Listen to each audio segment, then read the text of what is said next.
Lord everyone, मसीह यीशु में सबको जय मसीह की सलाम खुशामदी। प्रियो, आज का वचन लूका रचित सुसमाचार 6 अध्याय 29 पद से है। पहचान, हमारी पहचान। और प्रियो, वचन ऐसा कहता है कि जो तेरे एक गाल पर थप्पड़ मारे तो उसकी और दूसरा गाल भी फेर दे। तो ये वचन को किसने फॉलो किया? हमारे देश में सबसे पहले महात्मा गांधी ने फॉलो किया।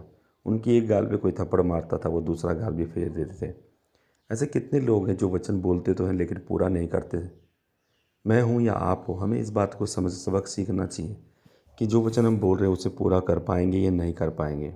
एक बार कुछ मसीही सड़क के किनारे पर खड़े होकर प्रभु यीशु मसीह की शिक्षाओं को छाप कर बांट रहे थे। राह चलते एक सज्जन ने बांटने वालों से कहा, हे मेरे भाइयों, यदि आप सब ने प्रभु यीशु मसीह की शिक्षाओं को अपनी ज़िंदगी में जगह दी होती तो अब तक पूरा संसार बदल गया होता।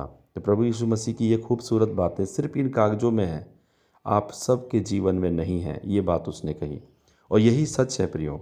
हम अपना दूसरा गाल फेरने में सदा असमर्थ रह जाते हैं। हम प्रतिक्रिया देते हैं, हम पलटा लेना चाहते हैं, हम बदला लेना चाहते हैं। हमारे अंदर रोष आता है, घमंड आता है और हम क्या करते हैं? विरोध प्रकट करते हैं। कई बार प्रभु यीशु मसीह की शिक्षा बड़ी ही जटिल और कठिन लगने लगती है और समझ में नहीं आता कि ये ऐसे वक्त में कौन सा कदम उठाया जाए। दूसरा गाल फेर दिया जाए या फिर अक्सर हम दूसरा गाल फेरने से चूक जाते हैं। हमारे अंदर बदले लेने की भावना सिर पर चढ़कर बोलने लगती है, जो मसीह की शिक्षा के विपरीत होता है। मसीह जीवन का अभिप्राय कदापि ये नहीं होता कि हम बुराई के बदले बुराई, गाली के बदले गाली दें।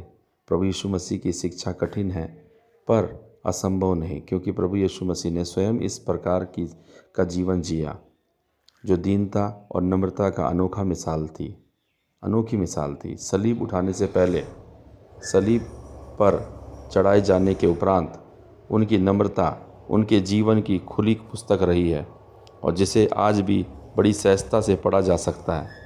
पौलुस प्रभु यीशु मसीह के विषय में कहता है, उसने मनुष्य के रूप में प्रकट होकर अपने आप को दीन किया, यहाँ तक आज्ञाकारी रहा कि मृत्यु, हाँ क्रूस की मृत्यु भी सह ली।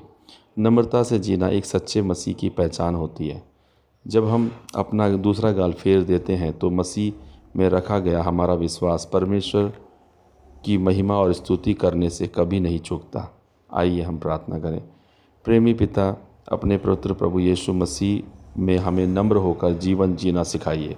यीशु के नाम में आमीन। जय मसीह। God bless you.